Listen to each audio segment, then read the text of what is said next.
Howdy, everybody, and welcome to Man-O-Rama. I almost said welcome to rancorsteve. You never know.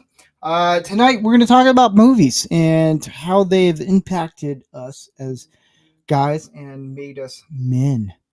Yeah, it's going to be a lot of fun. I have a special guest on for tonight, so it's going to be a lot of fun. Stay tuned. A lot of jokes. We might break our one rule of Man-O-Rama. Who knows?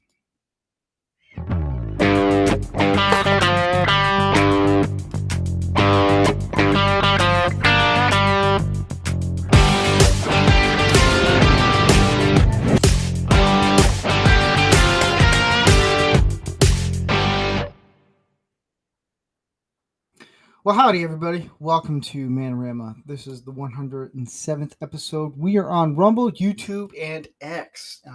Thanks to KLON Radio. Let's have everyone join us in the table. The most invisible. Imagine like an invisible table that's not there. Rick, how's your week been? Pretty good. I'm recovering from this plague of whatever the heck it's been. So I finally got back to work starting yesterday officially. And I'm still having to eat cough drops a lot. So if I mute, don't mind me. It's all good. It's all good. Eat what? What? Huh? And Vincent, how was your week? My week is absolutely fabulous, my friend. Nice. Wheels on fire, burning And Orty, down the road. Yes. Hi. how's your week? How's all the pesos counting there, Mister? I got a sore throat. And I'm on day 10 of the man cold, and yeah, I'm seeing the ghosts of my ancestors before me, and No, he was on day 10 if he secretly won the lottery and didn't want to tell anybody. So he faked Exactly. I mean, it was totally plausible that the ticket was bought at a Circle K in California. I mean, the odds were pretty good that it was me. And Jeff, how's your week been? Cold, man. Absolutely freaking cold. I hate Vermont. It sounds like a you problem. It is 100%. 100%. But otherwise, it's been okay.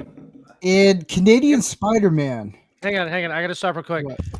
Jeff, your new graphic is absolutely badass, and with the way when you speak, the light around you lights up like a halo. Just nice. Yeah, but what about the background image? It was specifically selected for tonight's show.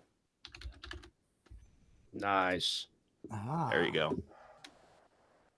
And thank you. Canadian Spider-Man. How's your week been? Yeah, it's been a fantastic week. Yeah, doing a lot of bonfires, and just a lot of spending time with friends and family, getting some work done, and burning stuff. And we've had an awesome week. January 6th was an awesome day for Canadians. I bet it was. We're a whole lot less woke now, or we will be, and yeah, we're looking forward to making stronger relationships with our American brother.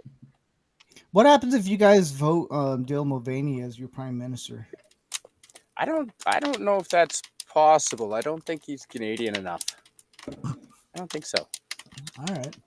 And a special guest, Tom Reardon. How are you doing, man? I'm doing good. Thanks for having me on the show. Sorry I didn't get on earlier. You and I talked about all that crap earlier. So, based on I've watched the show once or twice in the past, I think I'm gonna fit right in. Do I give like backstory on any of? Yeah, give us. It's interesting. How with does this tonight. work? How does this work? I don't know. Tonight we're talking about movies and stuff, and so we might break our one rule. I will allow it this one time. But yeah, give us a short background of what you do. It's kind of fitting for tonight. Yeah, well, that was like the general idea. Like, okay, this is the one. So what I do right now is essentially I'm working as a novelist at the moment, and I take care of a family member who suffers from Alzheimer's. But what I used to do, and when I met Steve, and why I could not do any podcasts or anything like that, was I worked as a military and tactical advisor for film and television for about 18 years down in LA. I owned a company called R&R Tactical. I'm still technically an owner of that company, but I am completely hands off to my business partner. He handles everything. So, yeah, I couldn't come on a show where I would say badmouth something that Marvel did and then go work for Marvel the next day. So that's when I met Steve, though, because he knows Gary. Gary Ambrosia, I don't know how many people know him, but Gary and I go back 20 years. Yeah, Gary's one of those friends. He's never getting rid of me even if he wants to. He's one of those guys that lay down in traffic for him in a heartbeat. And I think you were doing the dropping off the coffin at Star Trek headquarters. Yeah. You built a portion of it in my garage. We did a short video for we went to Secret Hideout and that was Mexican Iron Man. That made we had Mexican Iron Man come out, and we hung out with Tom for I think it was like a few days, and we just filmed. Oh man, I met the producers off in the distance. They were like, "No." I was drunk Picard that night. Oh God. I was really surprised you didn't meet security.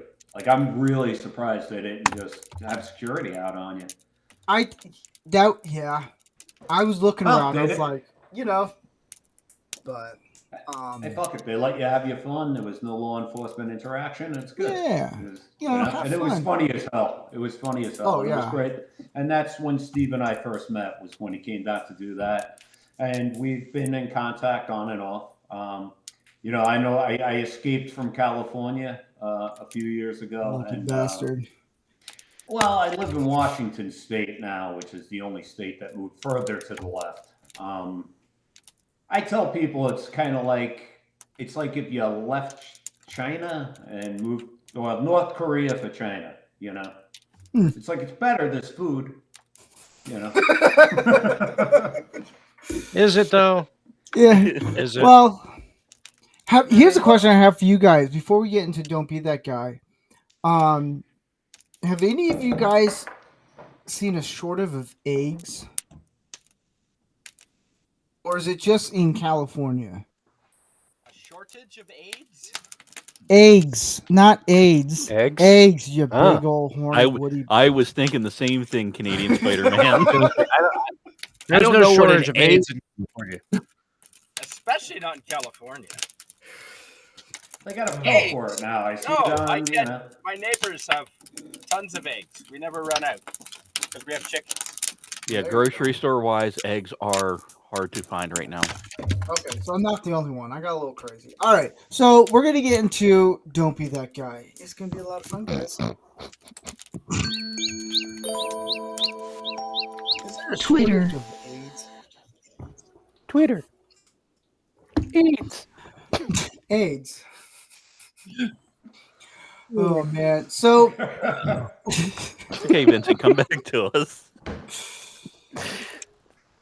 Anyway.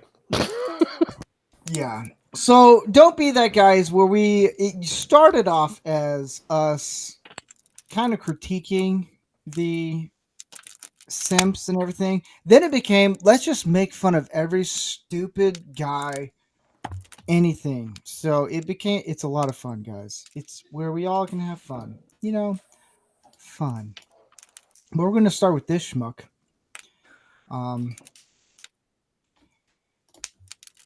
Right here. Chrissy Tyson. Does anybody know who this idiot is, by the way? Unfortunately, yes. Okay. So I guess he's still employed by Mr. Beast, if anyone knows who he is. If not, don't want it. Yeah. But I actually liked this guy because he was fun on it until I found out what this schmuck did. It says Chris Tyson's ex-wife says that their son misses his dad and that he constantly asks her what happened to him and where did he go. Guys, what is the main problem of this? The Caitlyn Jenner defense only works once. Yeah. Yeah. Yeah. Yeah. Yeah. Well, That's what the is answer. percentage? Like 1 in 6 kids in America aren't actually the kids of the father, so we're not actually sure that kid is his unless there's a genetic test of some kind. No, that is his kid. He decided, hey, I want to play cosplay for the rest of my life, so I'm going to wear a dress and inject a lot of crazy things. Yeah, Okay, we're so not this is the surprised guy- you missed. We're not surprised you missed the subject. Given Yeah. your track Yeah, I Yeah, mean, that record came with out. Hombre or Senorita. Wait, what were you going to say, Tom? I was just clarifying. So this is the guy who worked with Mr. Beast who came out as trans. Yeah. Or whatever. Okay. Yes. Because I watched... Conveniently after a boatload of allegations. Yeah, and I watched one video, and I was like, his hair's a little long, and his nails are painted. I was like, this motherfucker's gonna go trans route. What the fuck happened at that company? Yeah, I was like, this is weird. Guys, don't do that. If you're, just don't do it. You're just weird. It's fucking weird. You just say Yeah, dad went crazy. as a designated representative of the Man-O-Rama show, I'd simply like to make it clear to all our listeners, wherever they may be listening, man the fuck up. Yes. That's it. Don't play. Yeah. Don't play. I- Yeah. I do want to step in a minute. What? What, as a dad, what I think you or a mom but sure. who is, whatever reason their partner does this, what do you tell your kid? Do you tell them the truth depending on their age, or do you just go, they've gone away for a while? Do you I treat it think like it- a prison sentence? I think it might be depending on the age, but knowing me, my wife, let's say I decided to go cuckoos for cocoa brains. I mean, you and- already shaved the beard, so you're halfway there. Yeah, but my wife would probably say, your dad is crazy. No, she'd probably say, "I slew him and buried him in the backyard." I found his gun. But we're going to do, here's another one, guys. All right, so I actually was at Target because I had to get something. Target. So here's the thing. There's only Target. one place I can get a water filter for our faucet, and it's at Target. And I've seen this And around. conveniently, you found it in the sex toys aisle. Hold up. I've actually seen this circulate on Target on X, images of people taking pictures, and I thought it was a joke at first. So I was like, you know what? I'm gonna go here. What is the main problem out of all of this right here? California prices are cheaper than Vermont's.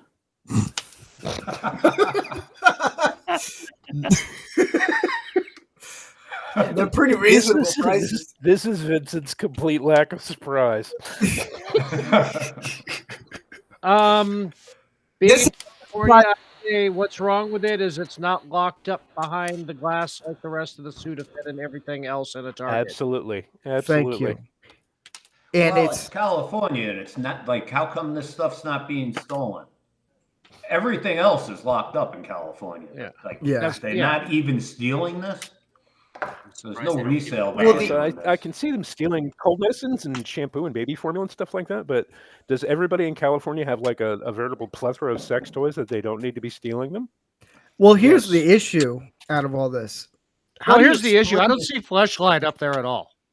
No, it's Is this even like a real fucking? Are they even trying? I don't even know. It's Dude, you It's gotta very- go old school. You need the portable car vacuum with the thing attached to it that runs on house current. but the thing is, it's like, Yes. what if you're taking your kid to the store and then you see this? How do you explain this to your kids? Who's like doesn't Dad, what's You that? don't. Mom, what's that? You're like, ah, dang it. Son, degeneracy runs rampant. Yeah. I mean, So I know I'm a little older than you, Steve, but like, you don't. Like my father just didn't explain crap to me. No, You know, that's right. you know, I'll he was figure it out. NYPD, old school NYPD, Irish alcoholic. And, you know, what's that, Daddy? If you didn't want to answer or you didn't think I needed to know, you just don't. You're not under an obligation as an adult male to answer questions from a 12-year-old. You're under no other Sounds like obligation. my dad, except his answer was always, go ask your mother. Yeah, you go How ask my your dad- mom. If, This is how my dad explained it. He goes, "Hey, if you like her and you get a little going down there, you like her." And I was like, "What?" Ooh, and Zelda's spitting fire in the chat. Steve's admitting he likes it up the butt. Oh my. Zelda? I don't. That explains the I Freddie hear Mercury that. mustache. I was gonna say, what kind of movies have you been making that required the porn stash? Sure. He's doing a gritty reboot of the I Want to Break Free video by Queen. Okay. Back Mountain 2, even backier. Umbre or Senorita moment. What?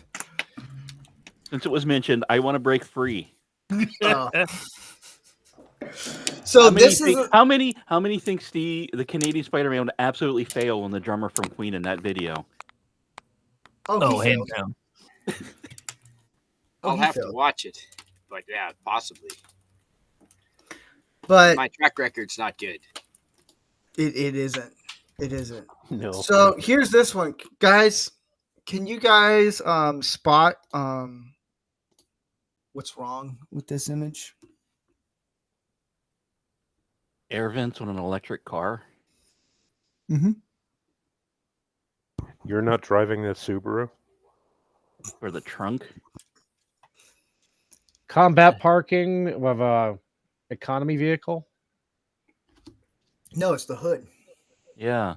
Where does the electric? No, we were just listing. I thought we were just listing shit off. Oh, We were listening. You Yeah, asked what it was is. wrong. It's like all those Okay. high-speed bits that you put on your car that got the holes, the speed holes, they make you go faster. Everybody knows that. So it's the hood of a Tesla. What does a Tesla not have? Balls. Well, that too. It's an engine. An engine in the front. Yeah. Hey, their luggage is very well ventilated. Yeah, that's true. You get Now, to okay. There, I can see one purpose for that. What? Is if your kid plays sports and their sports gear, instead of throwing it in the trunk, at least this trunk has ventilation to let the aroma of, let's say, hockey gear evacuate the trunk. So I can find one good benefit to say, since 2025, I'm going to try to turn a new leaf and be a little positive. Okay. Yeah, All right. we'll see how long that lasts. Bullshit. Trunk. It'll last and they 2 can days. breathe. Dude, you're going to be a prick by the end of the show, so why even Yeah. bother? It's air holes for kids in the trunk.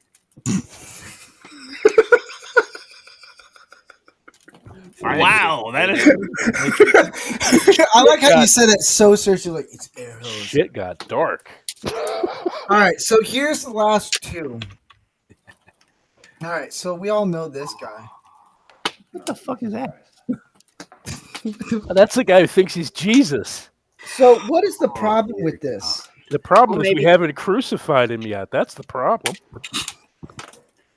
As the new guy on the panel, like I got a slightly different take on this. All right.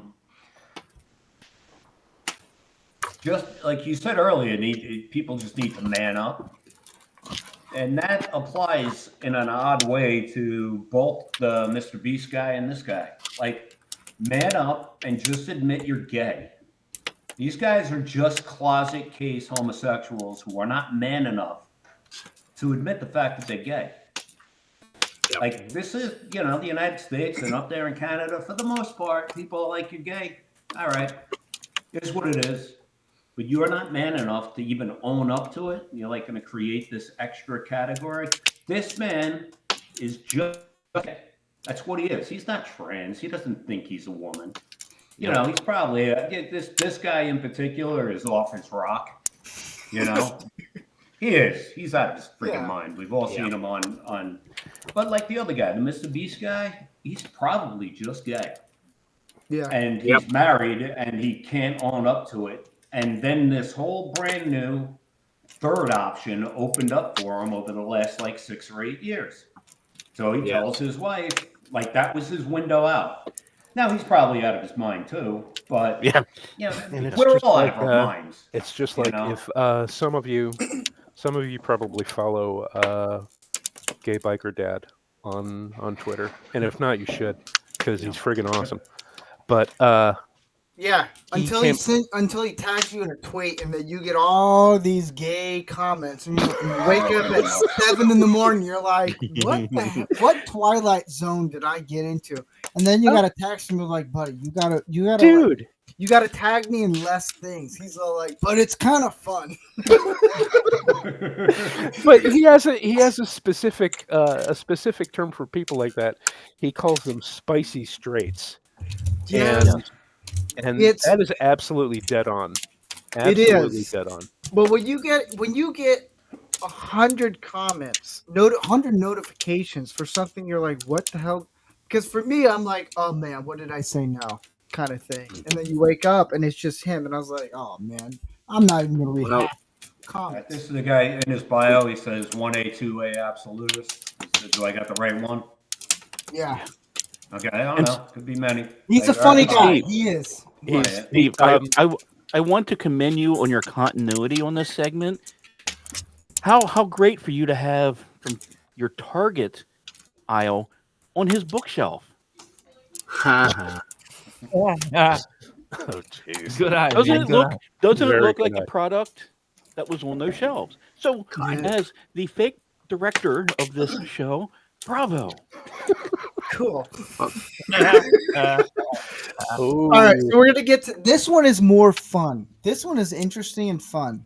Let's get away from this schmuck. Isn't Jesus supposed to be Middle Eastern? Oh, the video does actually work, but I can't do the audio. Here, I'll just restream it. All right, jeez, let's go back a few bit. Hey, wait a minute. That's not a girl. All right, so finally got one right. Hey, finally got That's one. not a girl. 2025. Oh my God, it's going to be a great year. We've got one. A good start for CSM because he got one. all right, I'll give a backstory behind this, and some of you guys know this. It's been circulated. This dude figured a way to change his gender on his driver's license. Now, what is the problem with this? Or should I just go one, next?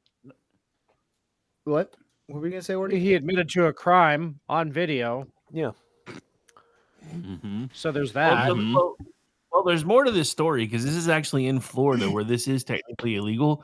So I have that image also. Don't worry. Okay. Here's the image. Oh, Emotional crap, I have people to- hold shouldn't on. drive, first of all. I don't think that's really the point. Wait a minute. Drive. Oh God. All right, so here is the actual crime. This is where it gets funny. With them gays and they're driving and get off So- my lawn. This dude gets a letter pretty much saying you violated pretty much saying you committed a crime and you're screwed. And they changed the loophole about it. I guess like you can say you lost your ID when you lied about losing your ID and you admitted it on camera. Here's the thing, guys. If you're gonna do something that is criminal, don't. I understand people want to get popular. They want to get views. They want to do all the social network, TikToks and all that stuff. Don't post it online because guess what? The internet is not your friend because that will come up and it'll be a lot of fun. And I guess he actually posted it. Here's the other dumb idiot thing. I think he posted the picture, the letter online. Like, well, No, the older gentleman in That's this that room. word. Is that a felony in Florida? Yes. Okay. The older gentleman in this room. Aren't you glad we got to do all our stupid shit with no video, no Yeah, social absolutely. media? But you Oh know, my there God. are days when I am glad that there are fewer days ahead of me than there are behind me. But yeah. What I were you get going to say, what you're saying. Tom? I was going to say, in all fairness, it does not look like this guy is worried about the penitentiary the way that we would be worried about. Oh, absolutely not. Absolutely not. I was talking to Steve in the green room before you showed up, and we were like, "Oh, he's going to be queen of the ball, definitely. Yeah. He's not going to want to leave. You got 45 days in county. No, make it 5 years in state." Oh, And man. the other thing is, this guy acts like he pulled something off. This is just some DMV employee who was like, I really don't want to deal with this. Mhm. That's all it was. He was over there. I'm a woman. Okay, fine. Just get. I mean, if you It's work ma'am. at the DMV, it's probably all you can do to keep yourself from killing yourself if you've been working at the DMV for the last 12 years. This guy comes rolling in with his demands to just put it, yeah, fine, female, whatever floats your boat. Here's your piece of paperwork. You know, you didn't pull one over on anybody. Like they just did not want to deal with your particular brand of insanity on that day. You know. Yeah. It's oh man. Well, we're gonna get into one of the first question of the night. And that is, what are the top 3 films that helped you with masculinity? We'll go with Vincent. Ooh, no, pass me up. You idiot. Because I Okay. forgot the questions, and now I got to think of something. So hit somebody else first. All right, you can say Notebook, Walk to Remember, and Twilight. It's okay. Ordy, what are the top 3 films that helped you with masculinity? Whether it's like growing up or even now. Wow, strangely, 2 of them are Bill Murray films. Ghostbusters, Where the Buffalo Roam, and Red Dawn. Okay. Okay. Did I steal your answers, Vincent? No, you did not. Well done. No, Vincent's gonna go a little. I don't even know what he's gonna pick. Rick. Oh, let's see. I actually have several, so I'm just gonna kind of go in order. One of the first ones was I'm pretty sure teenage years. And this is gonna be a weird one for some folks, but Iron Eagle was kind of an influential movie in my life as a kid. Iron Absolutely Eagle, love that Never movie. Say Die. That was an awesome soundtrack. I've heard it a million times. That it was. Yeah, I have the soundtrack. And then as far as the next one, of course, has to be Rocky 3. And then I don't know. It's kind of a toss up for the last one. Let's see, dude. I have so many. I don't. I'm just gonna say the last one that popped into my head, and I know it's a twofer for fighter jet movies, but Top Gun. So yeah, those were all pretty. The volleyball scene moved him in strange and different ways. The most secret gay movie ever. You're confusing me with Porn Stash Man again, sir. Okay. Jeff. Yeah. Let's see. I'm going to pick Explorers because of the kids working together as young men and the fact, well, they were probably 13, 14 in that movie and they enjoy a beer. So I give that an A+. Another one was something I actually talked about last night a little bit, and that was Prince Valiant, Sir Gawain and the Green Knight, watching that movie and the honor of Sir Gawain. And I'm going to pick a third one that's more recent, and people are actually absolutely going to laugh at me. And that is definitely maybe a rom-com with Ryan Reynolds. Okay. If you can watch that movie with the women that co-star in that movie and not get visually excited, you're not a man. But 2, looking at it from his perspective, raising his daughter during divorce and having to share time. So I really think it showed a decent amount of way he handled that split, the divorce, and raising the kid as a part-time dad. All right. Cool. Tom. Hey, yeah, so I don't know. I think I kind of grew up in the era of the anti-hero being a big thing, and I kind of grew up in one of those houses. You know, like my childhood's probably just like yours, just not as well lit, so to speak. So I love the anti-hero. So you know, movies like Escape from New York, and then I mean, just saying the John Carpenter thing, The Thing, you know, and then you know, Blade Runner would fall into that category.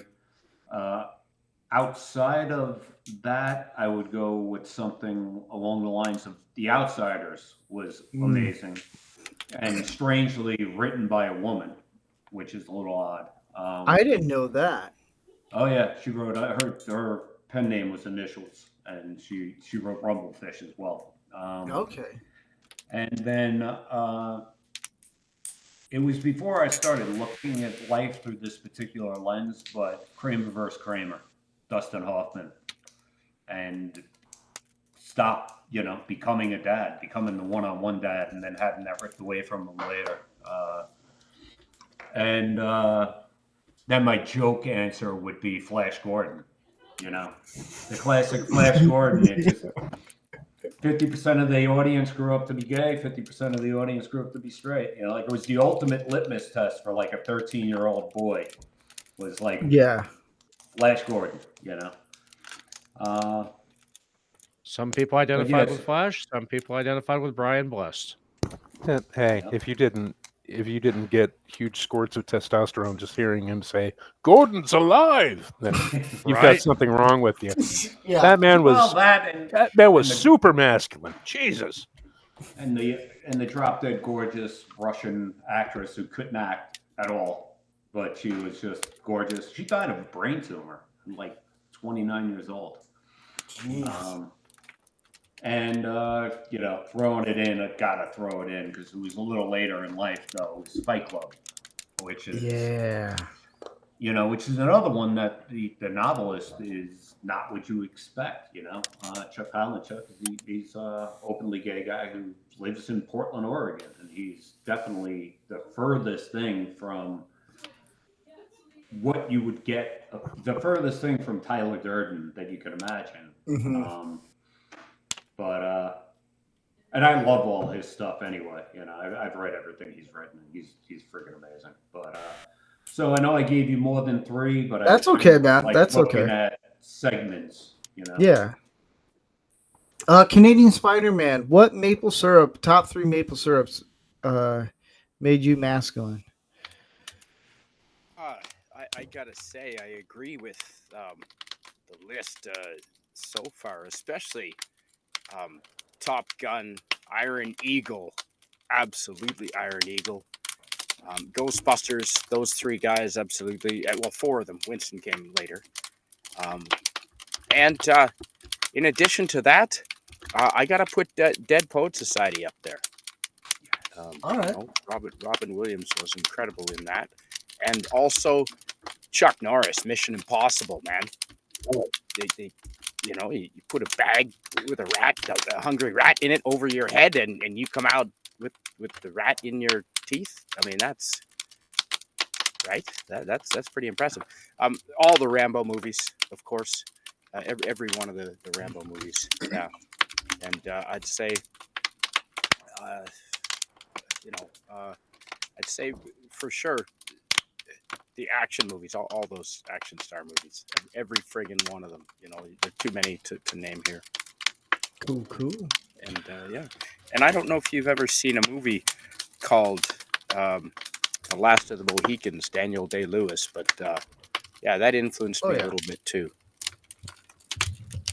Cool. For me, it would be Braveheart would be the number 1. Just for like he lost everything. He's like, I'm just gonna, you know what? I'm gonna free my country. And I would say the first Rocky movie. Like I've learned, like if I feel like I'm depressed or I feel like I'm just like, man, I feel down, I'll watch Rocky and I'm like, I could do anything. And then I realize I can't be an NBA player because I'm too damn short. But I can get close. And I would say the third one it would have to be Rambo, First Blood. Like it's because it's like with Stallone, anything Stallone does, I'll watch and I'm like, man, because it's more of like kind of it helps mold you.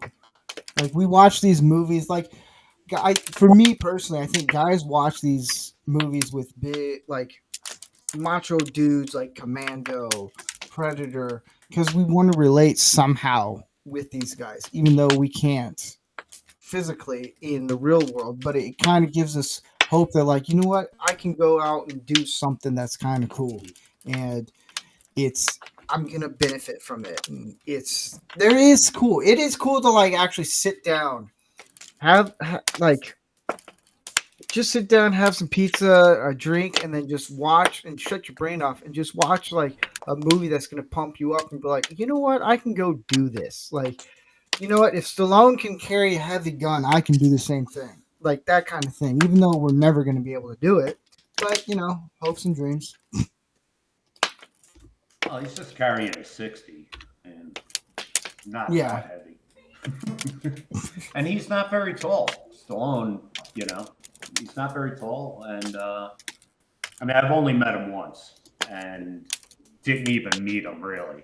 We worked on a show that he was the EP on, and he showed up and did the rounds of handshakes and hi, how you doing, sort of thing. You know, Stallone becoming what he became is the behind the scenes to me is actually more impressive than the movie. Yeah. He's a small guy who had one hell of a screenplay and just through pure will got it made and went from being, he could have just been another unknown screenwriter. They offered him a bundle of money for the script. He could have just taken the paycheck and said, all right, and gone off to be nothing. But he went on to become Sylvester Stallone. You know, screw Rocky. Rocky was, you know, Rocky was a loan shark. He was working for a loan shark, muscling people. And he did through his own sheer will, but that's not nearly as impressive as Sylvester Stallone with no connections conquering Hollywood. To the point where he still just says whatever he wants, no matter who he pisses off. Yeah, you know, and he pisses off a lot of people because he's Sylvester Stallone. He can do that. He can say whatever the fuck he wants, and and his whole career is predicated on that. You know, and that's why I watched Tulsa King. When Tulsa King came on, it was like I have to. Oh my god, you know. Yeah.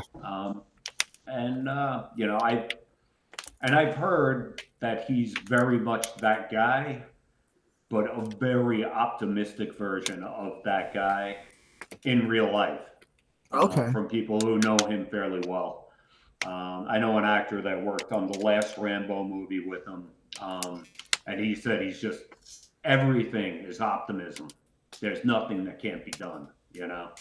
And see, that's the thing about Stallone is he's way too optimistic. Like with guys, we're very easily to be triggered to get angry fast, or like our emotions can swing really quick depending on what's going on. But with him, it's like, yeah, I broke my back, but you know what? I'm still gonna go act. I'm like, dude, like it's nothing can bring him down. Like that's a trait that a characteristic that I think a lot of guys need to learn is, like, you know, it's okay to, if things aren't going your way, it's okay, like you can let off a little steam, but he just, you know what, I'm gonna keep working at it, and it's like, man, I wish a lot of guys could learn that trait.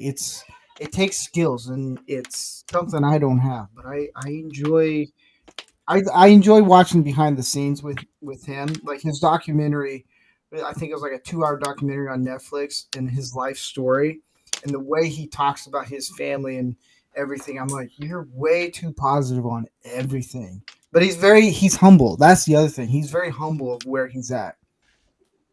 And I like it. I think he recognizes the fact that he's not going to get any sympathy from anybody on this planet if he complains. No. Yeah. You know, So 90% of conversation is complaining about it's complaining about the weather, bitching about hockey, bitching about the NFL, or whatever, complaining about your in-laws. That's 90% of conversation.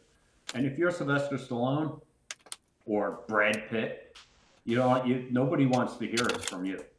Yeah. So that's like an odd little counter pressure, I think, that these guys have to deal with. And I think they handle it pretty well for the most part. Those two individuals. Now, the rest of Hollywood is open to conjecture. But Yeah, that is true. I think that's why there's been widespread rejection of Hollywood, is just nobody wants to listen. You have the dream job of all dream jobs. I don't want to hear you complain. Complain all you want on your own time, but don't do it in an interview. Yeah. The next question is, what action film star tremendously disappointed you later in life? Vincent. Gotta be Arnold Schwarzenegger. The moment he said, You stole "Fuck my you," answer. I was going to say, you stole my answer. That's the whole. Okay, let's be real. This is the whole reason he set up the question. Yeah, This was his question because he wanted to be able to say the governor. yeah, fuck him. I mean, that's who we all Deep thought and of hard. when we saw this question. Deep and hard. Could care less. Wardy, You would, you perv. is yours Arnold Schwarzenegger? Yeah, that whole fuck your freedom thing during COVID. You fuck that guy. Seriously. And I know he tried to backpedal it and everything, but You can't backpedal from that. You can't. Yeah, no, you can't walk that one back. Oh, I was just mad and inarticulate. Fuck you. You know what you were saying. We know who your dad is. Rick. I mean, I'm pretty sure we all thought of the same person. I can't really think of another action star that's stepped on his dick any harder. So I'm pretty sure that's my answer too. Yeah. Tom, what would your answer be? I had two. Schwarzenegger was the obvious pick, but Jason Bourne. Jason Bourne later on.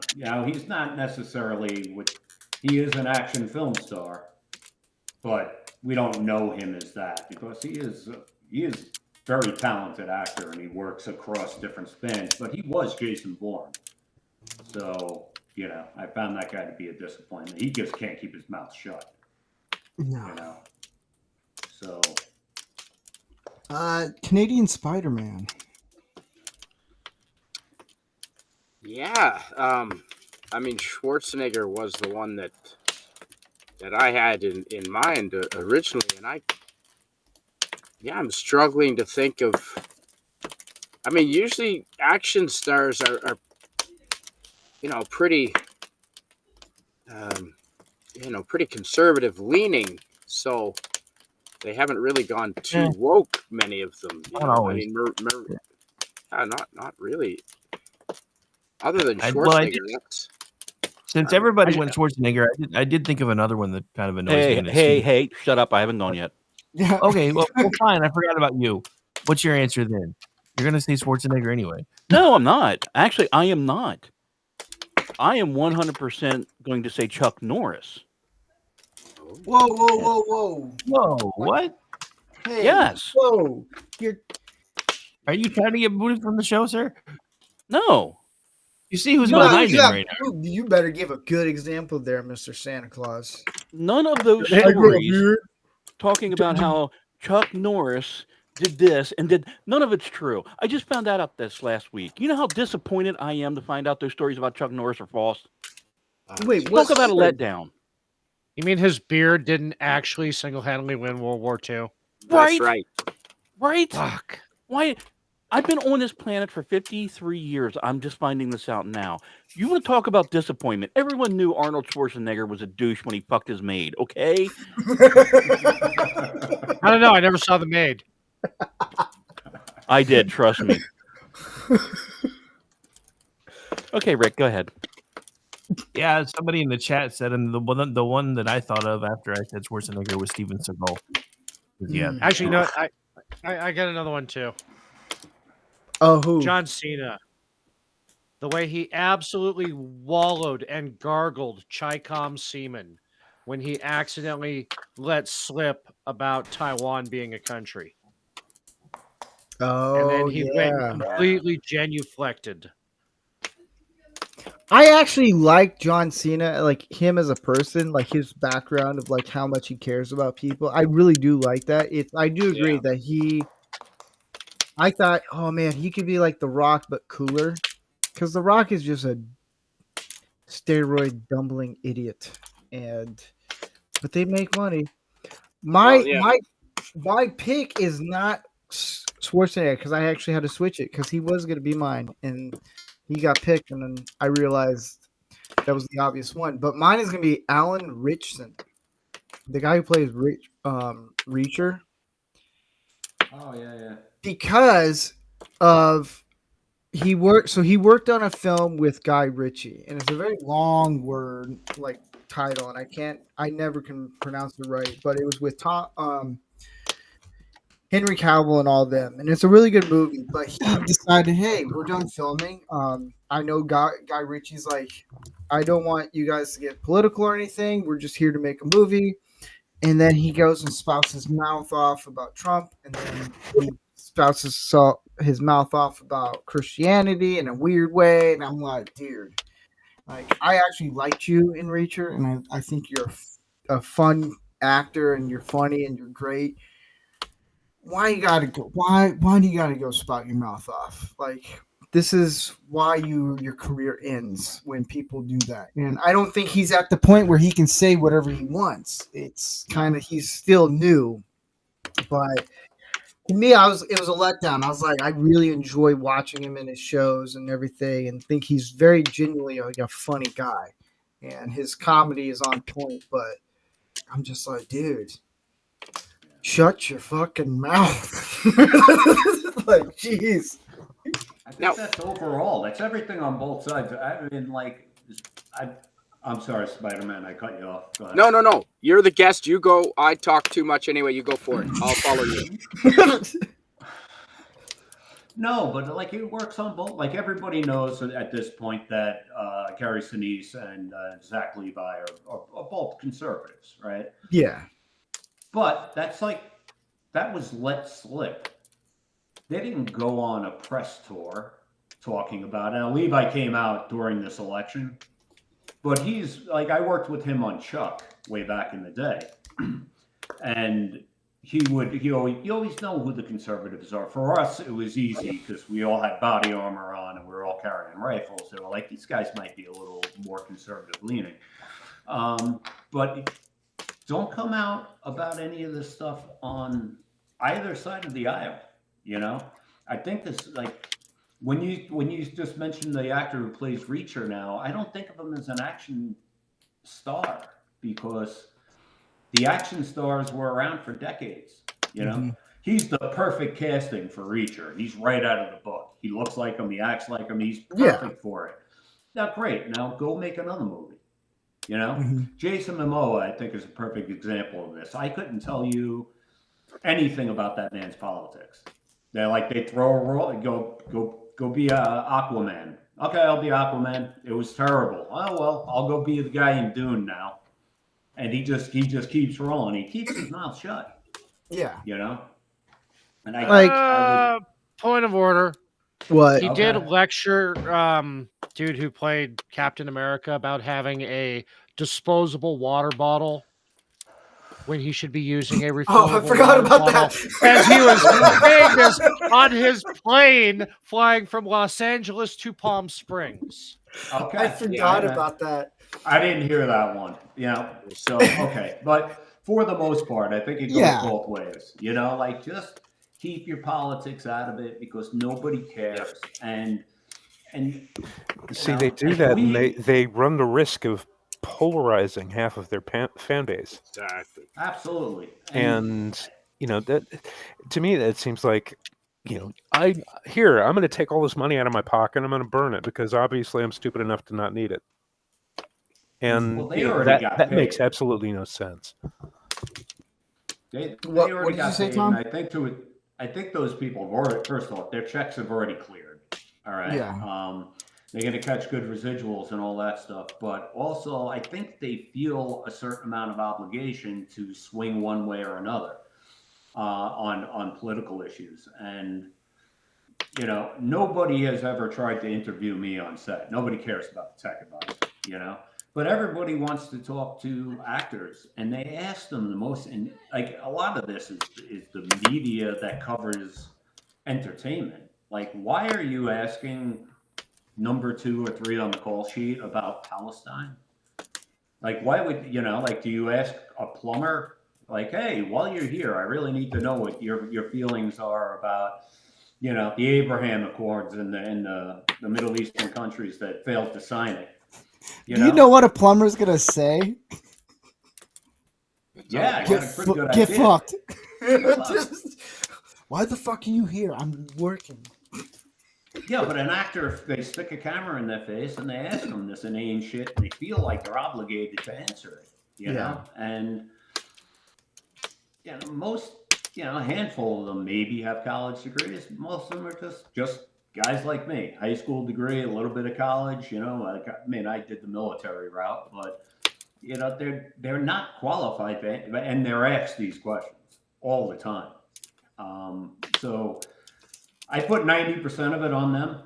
You know, they could just say, I have absolutely no idea what you're talking about and move on to the next question, but they choose to answer. But, you know, and we are done with the, Tom Cruise is the last movie star. He's the last one. And we're well past the age of the studio system where celebrities were actually something that people aspired to. Yeah. You know, we're not going to have another Audrey Hepburn. That is done. There is no mystery about these people. They're on Facebook. They're on Instagram. You can't escape them. They will not shut their mouths. So they've demystified themselves to the point where it's almost impossible for them to be that level of stardom. Mm-hmm. I think one of the best actors to keep quiet is Mel Gibson. Where you didn't now he's a little bit more outspoken, because I watched a clip from TMZ where they asked him, who you voting for? He's like, who the fuck you think I'm voting for? Because I'm not voting for the retard. And I thought it was funny. Like it's like he's like, wow, you guys asked me. All right, I'm gonna have fun with this. Like, to me, Mel Gibson is a good example. Like, I always tell people when I worked in Hollywood as a cinematographer and editor, you can tell who was conservative, who had values, and who didn't, who was there just to get a paycheck, and who was just there to boost up their Instagram or whatever. Was whoever was quiet, they're the ones who were like, this is a job, this is like, I want to make this a skill, or I'm most likely leaning more conservative. It was the loud ones that I've met a lot of them. And it was like, well, we know what you're going to be talking about in about 10 years. And it's that thing, like, everyone, like, especially like it's the guys who are the actors. If they're quiet and you find time to actually, and I talked to some of them that, you sit down and talk to them, they'll open up. As long as you're genuine with them, they're going to be genuine back. And the conversations I've had with some of the guys who are actors, mainly like B-list actors, like, they're like, yeah, I grew up in the Midwest. I did this, I did that. And I kind of wish I was doing that stuff because it's more fun. It's hard work. I learned more things out of it. And I learned a lot from those guys. It's the loud ones that are just like showboating, like, I'm Johnny Knoxville and all this stuff. And it's like, man, because I remember when Community, that show, came out, they filmed it at the college I went to. And I forget his name, but I met the main actor. And he asked me right away, he goes, you go to college here? And I instantly was like, this is the dumbest question, but I have a backpack, right? Like, I'm like, yeah, like, what do you want? Who are you? I didn't know who he was. He's like, can you give me a tour? And I was like, is the administration here? Like, okay. And turned out it was the guy from the entertainment show Soup or whatever. And I met Chevy Chase, and he was a comedian hero of mine, and he was an asshole. And he's a loudmouth, and he's like, who is this prick? I was like, boy, I don't want to be here anymore.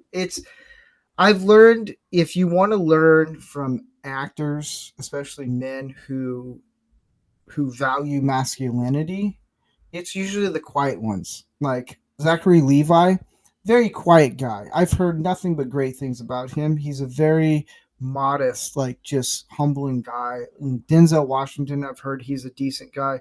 Like if you get a chance and you can be genuine with them, they're most likely going to be genuine with you, because most of the time when you meet actors, they're automatically going to think like, oh, I'm going to get a bunch of like, you're my greatest actor, you're my hero, and all this stuff. They're going to get tired of it. Like I've met some actors that are like, don't ask me all these stupid little questions about movies and all that stuff. Just let's have a conversation. And like when I met Robin Williams, it was totally opposite. He roasted me right in front of his face. He's like, wow, you're really short. I was like, I'll take that. But okay, yeah. Oh, we did that question already. Moving on to the next one.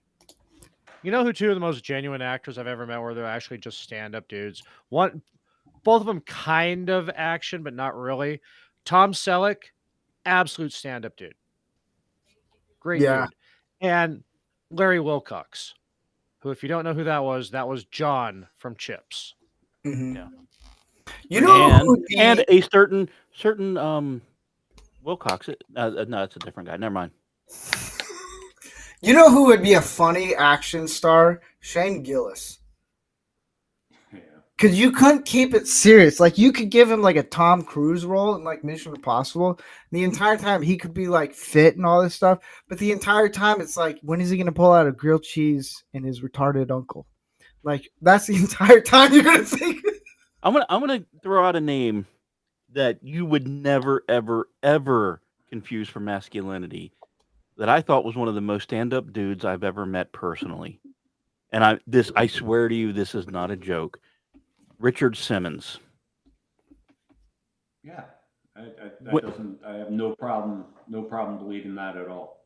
When I was maybe 18 or 19, and I was running basically, combination doorman, serviceman, running towels up to people, and the presidential suite that he was staying in had requested a handful of items, so I brought it up. His person, I don't know if it was PR, security, whatever, was took the item, and Richard was in the background, and he looked at me, came over, asked me my name, looked me straight in the eyes, asked how I was doing, shook my hand, said it was a pleasure to meet you, and it was just everything that you should be taught as a man, how to approach someone regardless of your status. The dude was just fun, pure, honest, and you would never, a lot of people would look at him, his character, which was kind of him too, but his character, and just go, really? But dude was legit and honest, at least when I met him. Yeah. That brings us I don't want to say full circle, but like earlier when I said, like, these men are just gay men and they need to man up and just be who they are. Richard Simmons was a flamboyant gay man, but he knew that and he owned that. And,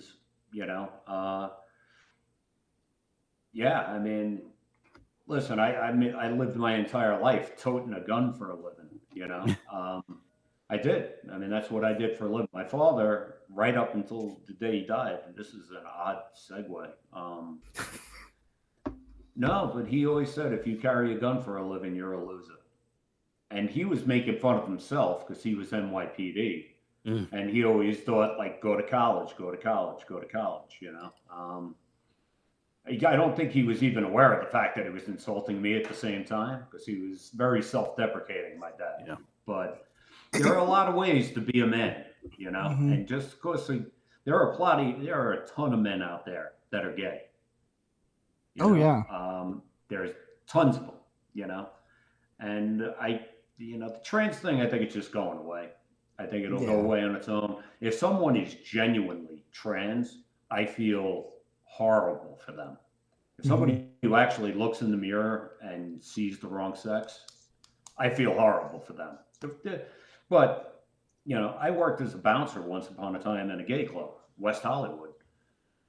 I only knew one trans guy in this entire environment. that came in there. Like, this is brand new. Mhm. And, you know, you could be gay and be a man all at the same time. Mm-hmm. And Richard Simmons is kind of a personification of that. Yeah. You know, I didn't was hide it. He floored. wasn't afraid Yeah. of it. Yeah. I mean, I'm glad you brought that up. Thank you. Did I just make things too serious? I can No, make no, fun of I'm going Canada. right. I can make fun of Canada. We do that every show. He's probably getting Yeah, I was tired going of to it. say, that's redundant. The Stanley Cup. Properties of America since 1993. That's right. Disco fries are better than poutine. I curse Well- thee, Vincent. I curse thee. I know I'm Canada's South, Rick. Shut up. So who No, was You're who was an actor? European Union. So who Sorry. was an actor you looked up to as that masculine hero? We'll go with Ordy because I guess Vincent's stealing Ordy's answers all the time now. You know, okay, I mentioned it before. I'm going to say it again. Tom Selleck, huge fan of Magnum PI. High Road to China, great film. Quigley Down Under, great film. And I had met him skiing when I was relatively young, and that's why he just kind of like, you know what, this dude just kind of, he's got it all. Class. He's got the mustache. He can wear those OP shorts and look good doing it. Mhm. And his friend has a helicopter, so. There you At go. the peak of helicopter television. Me and Gary Ambrosia and myself, your friend Gary. Yeah. We were at Beverly Hills Playhouse, and our instructor there was Magnum PI's best friend in Vietnam on the show. So He back when never he was told this- me about that. Yeah, Alan Williams. He was Magnum's best friend that died in the cage in the flashback. Yeah. He only had one episode. It was Alan Williams. He passed away recently anyway. You know, when we're sitting in the truck, I'm like, so Alan Williams, you never want to tell me that one? He's an actor you never would have heard of, but worked for 30 years. He was that guy who was in that thing that was out last month. He was like a great career, worked a ton. But you'd recognize him if you saw him. But he was Magnum's best friend back in Vietnam. He's a good guy. Rick. Oh, you know what? I'm just gonna say. Well, I mean, he wasn't really as much of an action star unless you count TV. But I'm gonna pull the way back. I'm gonna go Dirk Benedict. That dude was a stud back in the day, and I always wanted to be him. Yeah. Jeff. Character or actor? Actor. Come back to me, because I had a character in mind, but not an actor. What's your character? James Bond by Roger Moore. God, yes. Well, then you could have just said Roger Moore. Yeah. Well, no, I never looked at Roger Moore as masculine. But his portrayal of James Bond, I thought, was very masculine. But everything I ever saw him on outside of Bond was like, really? Really? Dude, Folks is one of the best movies ever made. Don't you dare tell me he wasn't masculine in that. And Hooper. Because I will reach through this microphone and I will slap the shit out of you. I'm not talking movies in this instance. I'm talking about what I know of him and saw of him outside of movies. Movies, he portrayed it very well. Which was, I always looked at Roger. I know a lot of people love Sean Connery. I loved Roger Moore's portrayal of James Bond. I don't have a preference, but it was just more with me, just timing when I was growing up that Roger Moore was Timothy Dalton. No. Wait, hold up. I got a question here. Not even Sean Connery's James Bond? It's an age. Yeah, it's an age thing. It's an age thing. Yeah, those of us who grew Moore up was- with Roger Moore as Bond, he is the Bond. Yeah. He was my Bond. Yeah. So. Yeah, same. And I have to admit, My second favorite Bond is one that everybody hates, but that's only because I know his backstory, and it's Pierce Brosnan. Because he always wanted to be He's able not to a do that bad role. one. and He's a make it good stand out. James Bond. He You know, is. Yeah, but he's like okay. everybody. No, okay. We got, like- Here's the ultimate dichotomy. The very best James Bond film, On Her Majesty's Secret Service, starred the very worst Bond. Yes. How does Yes. that happen? Think about it. Yeah. Feminists. You know, he was in The Pretender. I just happened to hit that episode that he played. Goddamn. Just, never mind. Anyway, fuck. I forgot what I was gonna say. It's the cold medicine. If I was to go actor as a person, I would pick Kurt Russell. Ooh, that's not That's bad. another good dude. Oh, there's a good one. Tango and Cash.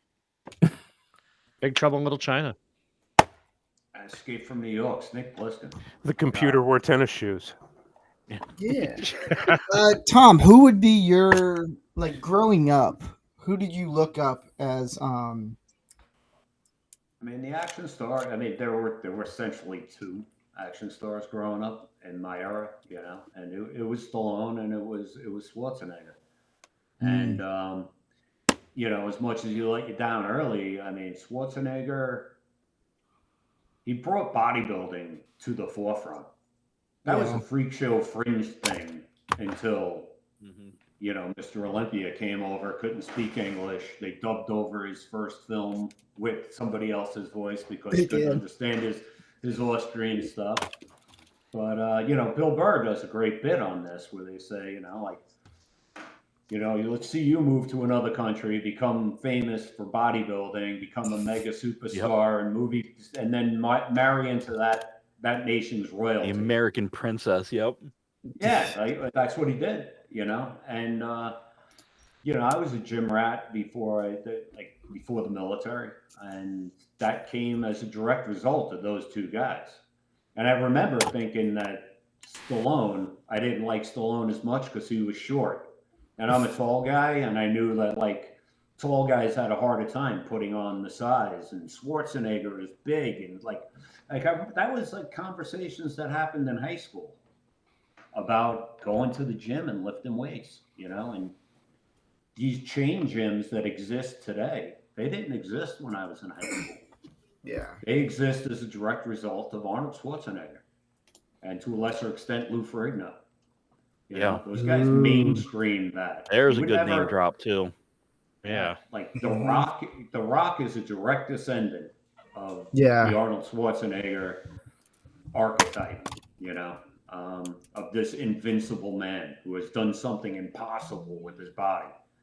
You know, I mean, not all that impossible. You can get it out of a syringe, but, well, I mean, balls fall off. They've all admitted it, you know. His balls didn't fall all the way off. I mean, he was taken down by his balls. So, I mean, it's, you know, that shaped me to a certain extent, you know. And to a lesser extent, say Seagal, another guy who let everybody down, but he was the invincible man in Hard to Kill. You know, he was this guy who could not be defeated under any circumstances. Now, I despise that person as a human being because he lied about all of his service, you know. Yeah. He never served in any of the capacities that he claimed to have, you know. So I despise him later on, but as that guy in that movie, he was this invincible man who could do and did do anything, you know. So those are flip sides of the same coin, I guess. Yeah. And Wes Cagle did a $10 rant. He goes, I have 4: Charles Heston, Steve McQueen, Jimmy Stewart, and John Wayne. Jimmy Stewart's underrated on that list. Absolutely. Yeah. Canadian Spider-Man. Growing up, who was your kind of like hero? Doesn't have to be action. It could be of anyone like that you grew up and you're like, wow, like it could be a prime minister or something. Yeah. Trudeau. Wayne Gretzky, of course. It's Wayne Gretzky. Yeah. Well, on TV, it was you know Lauren Green out of Battlestar Galactica, Yeah. and in the movies it was Bruce Lee and later Bruce Willis for obvious reasons. Just the dedication and the discipline that you need to have to be someone like Bruce Lee, and then Bruce Willis, because he's tough as balls and so confident in himself that he doesn't take himself seriously, can make fun of himself, and he's the guy in an emergency you want around, and he'll also not get too serious and freak out. So yeah, those gentlemen, and yeah, right. Lauren Green. Shout out to Lauren Green. Cool. Did I miss anyone? No. Edward James Olmos. Yeah. He's a good one. For Also me, a dumb. for me, it was Mel Gibson and Stallone. Just watching Stallone, his backstory, it's like he is the true underdog, and he's gonna fight for what he wants to do. And his movies really do. They could be corny and ridiculous, but they're fun. And Mel Gibson is just I always look at an actor or someone who's doing in a movie that portrays a good father figure, because I never had a good father figure growing up, so I always relate to that, and I always felt Mel Gibson was a really good dad, whether he is in real life or not. But in the movies, he always portrayed that father figure where he would be there for you in any of the movies that he's in. And I'm like, man, like even in Mad Max, I was like, I want a dad like that. That'd be kind of cool. All quiet and just like driving a cool car with a big old gas tank in the back. Like, how cool is that? Like, yeah, he's running over people on motorcycles because they're idiots. Like that. Growing up, I'm like, that's cool. Everyone can relate with. But I think it's cool because everyone has a different take on what they perceive masculinity or what a man is. Like it is kind of cool, but we all come at the same, all at the end, where it's like, this is what it is. But it's different characteristics of who we kind of perceive it to be, and it always ends up being a good conversation. Like, I never expected anyone to mention Roger Moore. Like, I don't consider him, but I can see it with how other people explain it. It's okay. Like, that's the beauty of it. Like, I mean, I would even put Keanu Reeves in that situation where he's like probably the most calm, collective person and like the most quiet person. I know nothing about him, but all I know is he cares about people. He's willing to do anything just to be there. And like in a subway, get up and let a woman sit down. Like, that's nice. Like, do that. Like, if you see a pregnant woman in a subway and you're sitting down there on a train or wherever, get up, let her sit down. Like, let her have a break from standing. Like, you can take the traits from different people, whether you believe them in politics or not. Like, you can literally take that out and look at them as who they really are. What are the values they uphold? And I think there's a lot of guys who are in Hollywood that have a lot of good values that just, it gets overshadowed sometimes with the tabloids and social media, and it's like, oh, he said this, he's bad. It's like, he said one thing out of taken out of context. Like, let's look at it as a whole. Like, we can learn from these things. That's how I kind of proceed it with these guys.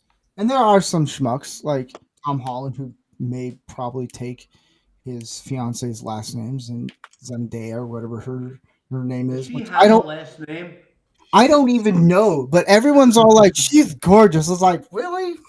No, like she's mid. I'm sorry. Yeah, she's a mid. I've seen praying mantis more attractive than her.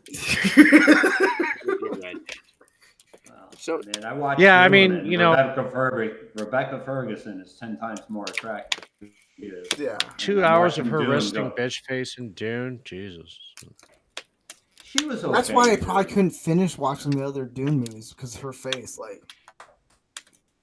she's Like, just, what do you- she's I don't know. She's a competent actress surrounded by very competent actors, you know. Yeah.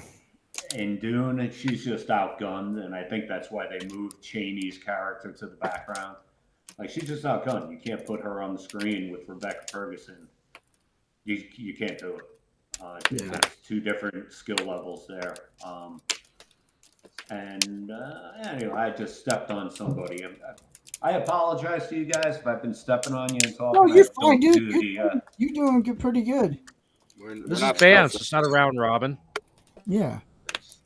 Hey, real quick, going back to the Bond thing, though, I think what actually hurt Timothy Dalton and Pierce Brosnan the most in their portrayal of Bond was the fall of the Soviet Union.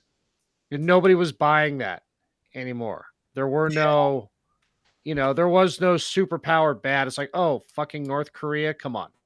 I absolutely dread the next Bond movie whenever it does come out. I've dreaded the last 6. Well, I'm sorry. I am not for the first time. I am not a Daniel Craig fan. Oh no, but for the first time ever, it's not going to be in Her Majesty the Queen's service. Mm-mm. That's going to suck. I will say this, that I did enjoy Casino Royale and Skyfall, not because of Daniel Craig, but Casino Royale actually felt like a good Sean Connery James Bond movie, and Skyfall actually felt like a really good spy thriller. They actually did a really good job. The last one, on the other hand, was a whole bunch of malarkey that I was like, oh, he's going to die. Spoiler alert. Like 5 minutes into it, like, what if I die? How does that feel? It's like, oh, fuck, you just gave it away. I was like, way to Thanks go, for guys. saving me 2 hours. Yeah. Oh, man. Skyfall was a kind of dark, too. It was kind of like more like Enemies at the Gates than it was a Bond film. But and I kind of liked it for that. Like, I enjoyed it a little bit. What were you going to say, Tom? I said what helps you get through that is when you're like getting ready to be disappointed in James Bond perishing is just remembering this guy got to lead this extraordinary life across every continent on the planet at taxpayer expense. Okay? That's a pretty good. James Bond on his own time is flying coach, and he's happy with Smirnoff, all right? Because he's not making much money.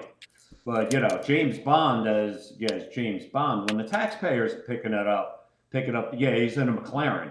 That martini tastes a lot better, doesn't it?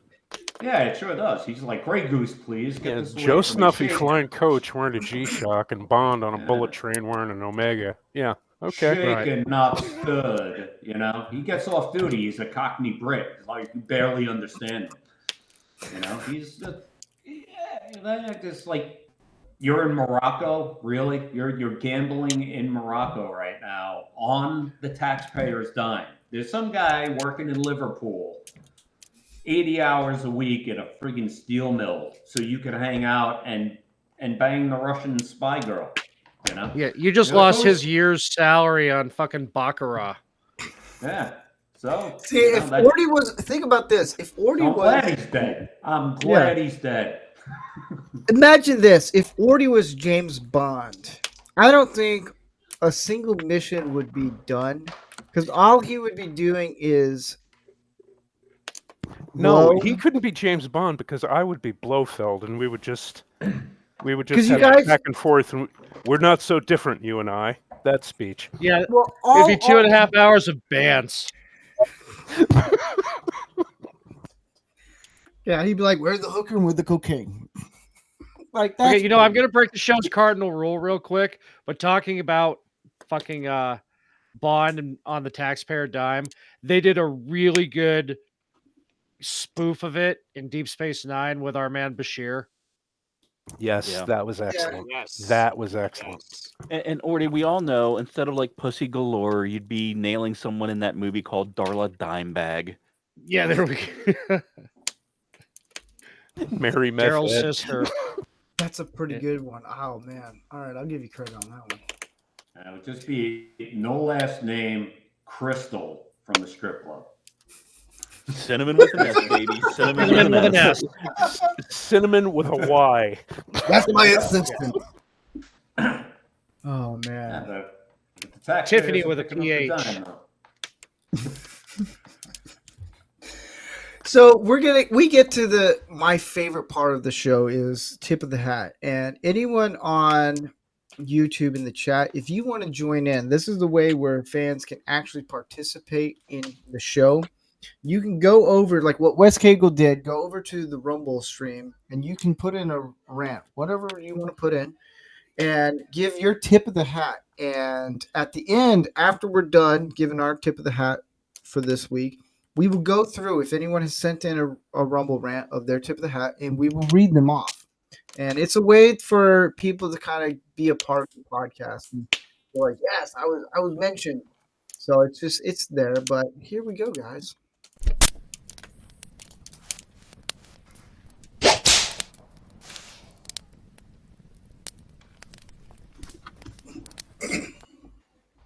So, Tom, tip of the hat is a segment where we actually give, because society doesn't like men for some reason.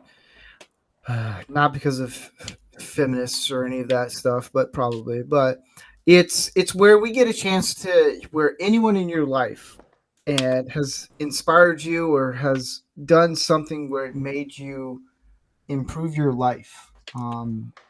And we'll let you go near the end so you can kind of come up with a name. But we just go around and just give someone a name. It could be a dad, mom, whoever. Vincent, who's your tip of the hat? My tip of the hat, I'm not going to come up with any actor or writer or any other goddamn thing. Today, I'm just going to say my tip of the hat goes to Ranker Steve because he's been putting up with my bullshit for quite a while now, and that's no easy feat. So my hat definitely goes off to you, my friend. Well, thank you. Your bullshit's not as bad. I know other people that are way worse, but you do pull the Shakespeare stuff on me sometimes, and I'm like, what the fuck did you just say? Even Google translates like I have no idea what he just said. But thank you. Jeff. I stole his answer. Yeah. Is he even there? Maybe episode 3,479. That will be my answer. Hey, at least I'm giving you a couple years of shows there, Steve. It's going to take a lot longer than a couple of years. Jesus, man. If we're at 107 now and it's only been crossed the 2-year mark, Jesus. See, it's a backhanded compliment. I know. I'll be 100 and something. Oh man. Well, I'll be 180. So you at least got that going for you. I'm gonna go a little sentimental on this one, and I'm gonna tip my hat to a wonderful person I met in high school named Nathaniel. Ended up saving my life. Named one of my twins after him. Well, middle name anyway. Dude was gifted and talented in music in so many ways, and it was so funny because we used to get drunk in high school. We'd go over to his house because his house was painted all white, and every car in their driveway was white. We used to just say, "Hey, we're partying at the White House tonight," and we used to have so many parties and jam sessions, just playing. We'd even call up our high school band director drunk off our ass and say, "Hey, listen to what we just came up with," and she would listen and put up with us. But he made a fateful call many years ago that saved my life, and I've been watching his life from afar because he's not online and he's kind of gone into seclusion a little bit. But just seeing how his kids, his wife, and him having a tremendous life down in Georgia. Nate, brother, I love you. Tip of the hat to you. All right, cool. Canadian Spider-Man. Yeah, I've got to tip the hat to not one individual, but I mean, there's a few in particular that were featured, but every trucker that took part in the trucker convoy freedom protest in Ottawa that eventually has led to Trudeau stepping down yesterday, the 6th of January. So every single one of those truckers who spent a lot of their own money in fuel and everything else and lost time doing whatever and put aside their family responsibilities and went in February in Canada in the winter and stayed outdoors for 3 weeks and forced the hand and I believe was one of the impetuses for this stepping down of Trudeau and hopefully a new chapter in Canadian history with a closer tie with our American friends. Yes. Ordy. In keeping with the theme where we've been talking mostly about action stars and action heroes, I'm going to go with the unsung heroes behind those, and that is the stuntman. Most notably, Hal Needham. He was one of the main stuntmen in most of all the westerns. He was John Wayne's stuntman, Burt Reynolds' stuntman. He went on to, after being a stuntman himself, he went on to found Stunts Unlimited, who hired and trained most of the stuntmen in Hollywood at the time. He directed every car movie that Burt Reynolds was in. And one of the greatest movies ever made, Megaforce. Yep, Megaforce, absolutely. And he also, after retiring from being a stuntman, he went on to attempt to break the land speed record with the Budweiser Rocket. And you know what? Just hats off to, because a lot of people don't think about the stuntmen. And those are the ones who make the action stars look good, unless you're Keanu Reeves and do your own stunts. Yeah. But you can't have an action star without a stuntman. True. Rick. Well, actually, I had somebody else in mind, and then Ordy's tip gave me another one that I forgot to mention at some point that I should have been an honorable mention anyway. My hat tip actually goes to Lee Majors, believe it or not, because for a time I actually kind of wanted to be a stuntman because of the TV show Fall Guy. Oh. I did do part of what he used to do. I actually was a skip tracer for a while, so I got halfway there. That's cool. Tom, is there anyone that you want to mention? I'll just, before you do, I'll just, I'm going to violate your rule here because everybody's talking about stunts, but I did stunts on Mandalorian Season 2, and I did stunts on Picard. So, Star Trek and Star Wars. Nice. Hey, you're like my new hero. That's awesome. No, I had to. You lined it. You lined it all right. You laid it out across the plate for me, so I had to jump in there and violate. I was not a stunt guy. I was a guy who could do certain stunts. So you're right about that. Like stunt performers are a different breed. I could do weapons and stuff, and every once in a while, a stunt coordinator would take care of me and throw me a job. I don't know. I mean, I'll do the sentimental route as well. I'll say my dad's. Like my father that I grew up with, turned me in no small part. My neighborhood was cops and robbers. Half my friends became cops, the other half became criminals. That's where I grew up in New York. And my dad was NYPD, 250-pound angry Irish cop. And I joined the military, so I figure that's part on the cops side of things. And he turned me in no small part into who I am. And now I have my father-in-law. He's an amazing guy.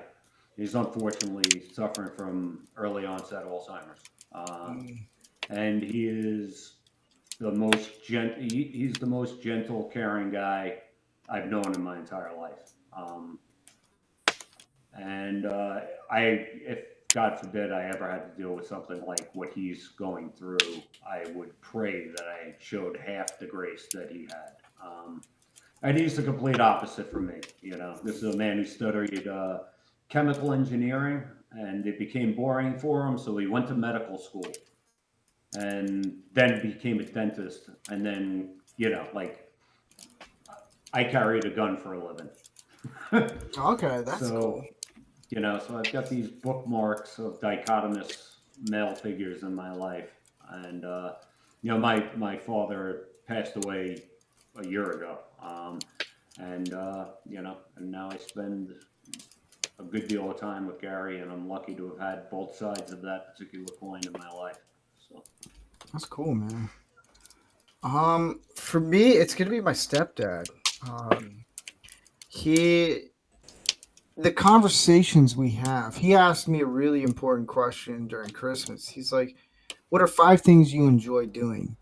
And I told him I was like the podcast, Lego, building models, carpentry, and then he asked me, "What are 5 things your wife enjoys doing?" And I spit fired him, and it was a good conversation. It's something where it's like, wow, like I'm a person who's I don't remember things very well, and so knowing where it's like, wow, I know what my wife enjoys doing. He's like, start doing the things your wife enjoys doing, and it was a great conversation. It was a conversation we never had, and it's usually around Scotch, whiskey, cigars, and guns. That's all we mainly talk, or politics, but just having like a very intimate conversation of like marriage and all these things, it really made me look at him much different than what I knew him a few years ago. And I'm like, wow, we're actually having a very adult conversation and a very meaningful conversation where I can learn things from. And I really do appreciate what he has done, and I enjoy it. But that is the show, everyone. Next week we have a very interesting episode. It is what the government doesn't tell us. It should be quite interesting. We will have a special guest. This is where it gets interesting. A former Playboy model to come on. She was going to come on for the cooking show in November, but she had technical issues, and she wasn't able to, and she felt really bad. And she's like, I really want to come on. I was like, all right. I was like, what do you want to talk about? And she's like, aliens, UFOs, what the government doesn't tell us. And I'm like, really? Okay. I know a few guys that want to jump on for this one. So I'm going to have Alon Price come on. She's really cool. Like having conversations with her and setting up this episode. It's been a long time coming, but she's gonna have a lot of fun and everything. We will respect ourselves. But that'll be next week's episode. Lego build, I don't know when, probably in February I'll have a Lego build episode. There is a big Lego set that just came in the mail, thanks to Disney Sheepherder. So he sent a big one. And it may be an all-day thing or maybe a two-parter. I don't know. We'll find out. But I want to thank everyone, Canadian Spider-Man, Jeff, Wardy, Rick, Vincent, and my good friend Tom for joining us and just having a blast, man. Having a blast on here. And thanks for Wes Kago for the $10 rant. That means a lot. If you want to support the podcast, you can do a monthly subscription. You can do rants, or you can share, let people know. There's a lot of fun topics and a lot of cool things I'm planning for doing for this year. But on that note, we always like to let President Trump give the send off to everyone. I'm Donald Trump, and I approve this message. Hail Hydra. This one. And we say bye-bye. Bye-bye, everybody.